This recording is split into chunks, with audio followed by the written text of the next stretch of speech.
Bonjour Gilles. Bonjour Rose. Bonjour à toutes et à tous. Donc suite des épisodes sur les énéatypes et des pays. Des pays, alors juste pour vous préciser que nous ne sommes pas experts, nous n'avons pas la télévision, donc nous avons notre aperçu un peu grossier peut-être de certains pays que nous connaissons quand même. Mais c'est à vous aussi de compléter ce qu'on va pouvoir dire, de confirmer ou non par vos propositions. Et donc, nous vous proposons un aperçu peut-être que le pays dont on va parler ressemble plus à ça qu'à un autre ou pas. Donc, ce sera à vous de nous aider. Ouais. En tout cas, ça fait réfléchir. Oui, Donc voilà. aujourd'hui, on parle de la Chine. La Chine parce que c'est une puissance qui devient presque bientôt la première puissance du monde. Au niveau économique, on sait que ce sont eux qui fabriquent tous nos produits. Donc ce sont des travailleurs. Au niveau population, ils sont très nombreux. Ils sont, on pourrait dire, ils sont tous unis dans le même objectif. Ou semble-t-il tous unis dans le même objectif? On pourrait dire de loin. Tout le monde file dans le même... C'est un empire depuis plus de 2000 ans, 3000 ans. C'est la civilisation la plus longue que la Terre ait connue. Il n'y a pas de civilisation qui soit restée aussi longtemps. Même si on parle du communisme qui aurait interrompu les lignées d'empereurs, le communisme a vite remplacé la même structure avec c'est un peu le secrétaire du Parti communiste et le nouvel empereur. Donc c'est un peu un pays de tradition. Un peu de tradition et puis un peu comme une fourmilière ou une ruche, c'est-à-dire il y a une reine ou un roi, enfin là c'est un empereur, et puis des fourmis et des abeilles, ça travaille. C'est un peu une ruche. Moi j'y suis allé 2 fois en Chine, c'est vrai que tu vois pas tellement de Chinois assis au bord de la route à ne rien faire, tout le monde travaille. Ou au bar à boire son café, comme dans certains pays. Sans critiquer, c'est une observation que vraiment au niveau énergétique, chaque peuple a sa propre énergie qui donne des manifestés différents et qui pourraient nous sembler étonnants vu de la France. Certains sont très travailleurs comme la Chine, d'autres moins. C'est comme ça. C'est pas forcément une vertu parce que il y a un énéatype qui travaille beaucoup, qui peut s'oublier dans le travail, en tout cas qui est dans l'oubli de soi, du moi, et qui est dans un collectif, un nous, et c'est le 9.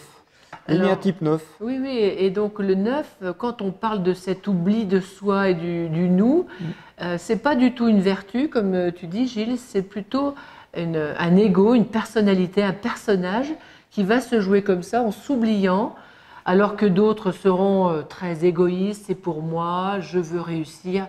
Le 9 semble zen, semble vraiment déjà éveillé, avancé, alors qu'il est dans un oubli total de son ego et de sa personnalité. De sa mission personnelle. Et de sa mission personnelle, oui. Et ce qu'il confirme, c'est que les Chinois, pour eux, la Chine, ça veut dire l'empire du milieu. Donc le 9, c'est un point, nous on l'a décrit dans les 9 plaies de l'âme, on dit c'est l'esclave, celui qui est prêt, qui s'accommode de tout.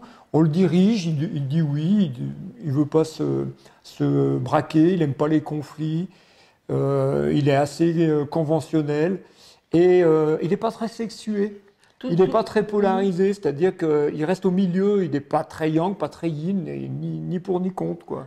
Tout ça, quand tu parles de ça, c'est une personnalité qui n'est pas très éveillée, qui est un peu basique ou enfantine, on pourrait dire. Hein. Oui, si tu veux, mais c'est assez éteint au niveau de la personnalité, en tout cas. De la personnalité individuelle, comme nous, on aime en Occident. Par exemple, avoir des gens qui sont très yang ou très yin ou très affirmés. Les Chinois, et même les Asiatiques en général, on en reparlera du Japon une autre fois, mais ce sont des peuples qui sont assez lisses, c'est-à-dire on ne voit pas sur les traits du visage, on ne voit pas les expressions émotionnelles. C'est comme s'ils n'avaient pas droit d'aller dans le 3 pour le 9, d'aller dans l'émotion. Il y a un interdit. On ne va pas marquer les émotions, on ne va pas les montrer. On fait bonne figure, on ne dit jamais non. On dit on va réfléchir, il y a d'autres expressions pour dire qu'on va dire non, mais c'est jamais un non franc, c'est-à-dire il n'y a pas de confrontation avec les Chinois. C'est très difficile de rentrer Donc, ce que tu dis, là, s'ils ne vont pas dans leurs émotions, qui est la zone du thorax, donc ils ne vont pas, c'est pas tous, hein, on va dire globalement, Ben, symboliquement, on parle du pays, hein, on parle le pas pays. Donc, c'est qu'ils ne vont pas voir qui ils sont au niveau individu, au niveau âme, au niveau programme personnel. Si on n'a pas accès à cette zone-là, pas d'émotion, ça veut dire que cette zone est congelée. Et donc, ça pourrait être une dissociation, on est séparés. Au lieu d'être mariés corps et âme, on pourrait dire que se manifester de non-émotion, non-réaction, subir, en fait, c'est comme si les deux n'étaient pas bien calés l'un dans l'autre. Le corps subit, on fait subir, le mental fait subir au corps des choses, du travail et du travail, et sans pouvoir réagir. Là. Oui, pour le 9, c'est une forme d'anesthésie. C'est anesthésie au travail, moi, j'ai vu en Chine, à Shanghai, les constructions de buildings, c'est une nuit et jour, sans arrêt, ça tourne. Il y a des ouvriers qui viennent, qui dorment sur des paillasses, et ils tournent, sans arrêt, ça ne s'arrête jamais. C'est comme une fourmilière, c'est impressionnant dans l'oubli dans lequel... c'est comme si leur intérêt personnel comptait pas. Alors, on va parler quand même de l'involution et de l'évolution du 9, du coup. Juste pour revenir sur ce que tu dis, est-ce qu'ils font ça dans l'oubli ou est-ce qu'ils font ça parce qu'ils ont besoin de vivre et donc ils vont s'oublier? Il y a un instinct alimentaire, hein, évidemment, et c'est un pays qui a eu très faim, qui a connu beaucoup de familles. Donc ils ont besoin de manger et ils sont très nombreux. Et pour manger, il faut travailler. Alors ce qui est intéressant, c'est qu'on voit dans la pathologie, ce qui pourrait leur arriver aux Chinois, et c'est ce que beaucoup de leurs ennemis attendent, c'est que l'Empire explose. Pourquoi? Parce que le 9 a peur de la séparation. Comme Hollande, qui est neuf chez nous, a été un président qui a, au bout de son mandat, a fait exploser le parti dans lequel il était, hein, c'est-à-dire que tous les courants ont explosé. Il y a eu une séparation, quelque chose qu'il ne voulait pas, ça est arrivé. L'Empire du Milieu, en fait, ils ont été attaqués sur le Tibet, il y a souvent des émeutes très violentes dans les campagnes qui sont durement réprimées. Et la peur de l'Empire du Milieu, c'est l'explosion. C'est que ça explose parce qu'il y a plein d'ethnies, il y a plein de rivalités, il y a plein de groupes. Alors si tu dis c'est la peur de la séparation, qu'est-ce qu'on peut dire des Chinois qui s'expatrient, donc qui séparent, qui vont loin en fait, et qui, eux, ils traversent leur peur en fait? Mais en fait non, parce que quand ils arrivent dans une ville, ils font une Chinatown. Donc ils vont recréer l'Empire du Milieu. Et il y en a une à Paris, il y en a une dans toutes les villes, dans toutes les grandes villes, à New York, tu vas au Québec, à Montréal, on a vu ça partout. Il y a une ville chinoise et c'est comme s'ils reproduisaient l'Empire du Milieu dans les endroits où ils vont.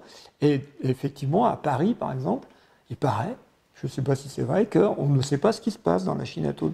Je ne suis même pas sûr que l'État français sache le nombre de naissances et de morts. Il paraît très selon la rumeur. Donc c'est comme si ça faisait à partir d'une grosse fourmilière, plein de petites fourmilières partout, mais sans pour cela que les individus accèdent à l'évolution du numéro 9 qui serait la réalisation de soi personnellement.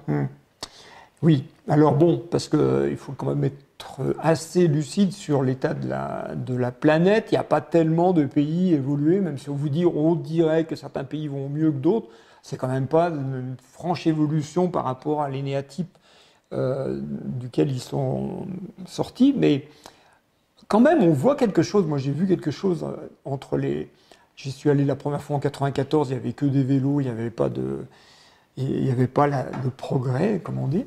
Mais j'avais déjà vu les séries américaines qui commençaient à sortir sur les écrans avec les belles voitures, les belles blondes, les buildings et tout. Et quand j'y suis retourné il y a 20 ans, en 2002, eh bien en fait, ça y est, ils avaient imité le modèle américain. Il y avait des fast-food, des McDo tous les 300 mètres. À Shanghai, par exemple, il y avait des buildings de verre, il y avait des Mercedes partout, il y avait presque plus de vélos. Et ça y est, ils étaient en route vers le modèle américain, c'est-à-dire le modèle du 3, avec des séries de kung-fu que vous avez dû voir. Ils imitent complètement le modèle Hollywood avec leur culture à eux, et ils sont en train d'aller Il y a plein de milliardaires, il y a plein de gens qui sont dans l'image, et on voit de plus en plus d'Asiatiques, et notamment des Chinois, qui sont dans l'image, et on les voit notamment dans les magasins parisiens de luxe, qui viennent en charter pour acheter des trucs de luxe en France. Sauf que pour le neuf, aller vers l'image, dans l'image, au niveau de l'ego, c'est pas une évolution du tout. Parce que le neuf, quand il va mal, il irait plutôt dans le 6 et se prendrait la tête, chercherait, cogiterait, serait isolé en haut. Donc comment réussir? C'est peut-être là leur souci parce qu'ils sont très nombreux. Ou alors et puis quand le 9 va bien, il irait où il se retrouverait stable dans l'énergie du 3 qui rayonne le je suis. Et tant qu'on est relié aux autres, on n'est pas dans le je suis, ou c'est un passage obligatoire. Ou alors, est-ce que la Chine n'est pas en évolution, mais elle serait en train de changer, de muter, et de muter vers le 3, comme le capitalisme patriarcal du 8 a muté vers un capitalisme financier du 3. Ce sont des mutations dues à l'évolution des modes. Et la mode actuelle, c'est de montrer qu'on a de l'argent, de montrer qu'on est riche, de montrer qu'on est beau. Peut-être qu'il y a une partie de la haute société chinoise qui est en train de se développer dans le 3. Mais ça ne veut pas dire que la Chine, qui est 9, va dans le 3, parce que ça ne serait pas ça l'évolution du... Donc on pourrait considérer que cette partie de population, oui, peut entraîner le reste de la population dans une envie d'exister. Dans une envie d'exister. Quand c'est au niveau de l'ego, ce n'est pas une évolution, mais dans une envie d'exister individuellement, et donc à voir par la suite comment ces Chinois vont faire pour exister. Hein. Ouais. Si c'est une envie d'exister dans l'avoir, dans le paraître, dans l'image et l'argent, par exemple, c'est pas très évolutif. Normalement, ça devrait être une évolution vers la sincérité émotionnelle, par exemple, vers quelque chose de vrai au niveau émotionnel, et ça n'a pas l'air de prendre ce... Enfin, vu les négociations qui se passent en géopolitique avec les Chinois, on sent bien que tous les pays sont un peu toujours sur le... Ça ne savent pas trop comment les prendre, les Chinois. Oui, on pourrait dire, puis vous vérifierez que là, en ce moment, tous les pays sont en train de plonger quand même largement dans une sorte d'involution et d'égoïsme qu'on peut voir partout, sous forme de guerre, sous forme de finances, chacun pour soi. Et donc là, est-ce que le fait de plonger au fond de la piscine ne va pas aider justement une grande partie de la population à s'éveiller justement au côté spirituel? Alors, je pense qu'avant ça, on va avoir ce qu'on connaît chez les 9, c'est-à-dire des colères volcaniques, ce que j'ai dit déjà, des émeutes très violentes. Et le fait qu'on prenne les Chinois pour des esclaves et qu'on veuille les maintenir dans le rôle d'esclaves, c'est-à-dire on veut juste qu'ils travaillent pour rien et qu'ils nous fournissent des denrées, des produits pour manufacturer pour rien, parce qu'on achète ça pour rien du tout, peut-être que ça va finir par les révolter et qu'on va assister à une colère volcanique du 9, c'est-à-dire que le 9, quand il rentre en colère, c'est peut-être tous les 20 ans, mais quand il entre en colère, il faut se barrer parce que c'est un instinctif. Et quand l'instinct sort sous forme de colère, ça peut être très violent. Alors, si on considère, hein, je pars sur autre chose, mais ça fait rien, ça rejoint. Si on considère que chaque humain a une âme, et si on considère que toutes nos âmes sont reliées, peut-être que ce qui se passe d'un côté de la planète touche inconsciemment les âmes de l'autre côté, quelles qu'elles soient, d'un pays à l'autre, pour que justement ça avance, parce qu'en ce moment on a un terrain bouillonnant, et donc ça se pourrait que la conscience qui s'éveille à droite aide les âmes à gauche qui sont encore un petit peu soumises à se réveiller aussi. Peut-être pas à faire de la violence, on ne le souhaite pas, mais en tout cas ça pourrait se passer comme ça. Ce n'est pas dit que la Chine continue à être un pays calme et tranquille, malgré la répression, avec une bonne fourmilière et puis une reine qui dirige tout ça. C'est pas dit que ça continue longtemps comme ça, parce qu'il pourrait y avoir des révoltes et des mouvements spontanés de colère, parce que le problème de l'instinct qui est endormi, c'est quand il se réveille. Oui, c'est volcanique, oui. Ouais. On verra. On verra, à suivre. Vous nous mettez vos commentaires, vous nous dites ce que vous en pensez. Est-ce que vous pensez que la Chine est un énéatype 9 Avec une L1 peut-être? Ça se pourrait. Avec une L1 peut-être, perfectionniste? Peut-être, oui. On verra. Et donc, regardez, donnez-nous votre avis, c'est intéressant, pour qu'on avance un peu plus et en fait, on peut prévoir. Quand on connaît l'énéatype de la personne ou du pays, on peut, comme essaie de le faire Gilles, on peut prévoir ce qui peut se passer dans l'avenir, parce que la vie ne cherche qu'une chose, c'est à éveiller les consciences, donc que les peuples s'éveillent. Pas contre quoi que ce soit, mais pour que la vie continue. En tout cas, si la Chine est un énéatype 9 esclave, elle est obligée d'avoir un leader dictateur. Hein. Je ne vois pas trop comment ça pourrait devenir, comme on dit chez nous, une démocratie. Ça serait difficile pour un pays esclave d'avoir... je ne sais pas, je le vois. La démocratie. Donc, on va terminer là. On attend vos commentaires sur la Chine, ce grand pays, toute cette population qui nous montre justement, qui nous enseigne. Moi, je serais chinois, je prendrais un guide suprême du style Mao, un bon 8, tu vois. En fait, il faut considérer globalement que les pays nous enseignent dans ce qu'ils vivent, que les personnes, tout ce qu'elles vivent, nous enseignent aussi, au lieu de juger, critiquer. Et il serait peut-être bon de garder les enseignements au niveau de l'âme, au niveau de la vie, au niveau de l'éveil. Allez, à bientôt. À bientôt.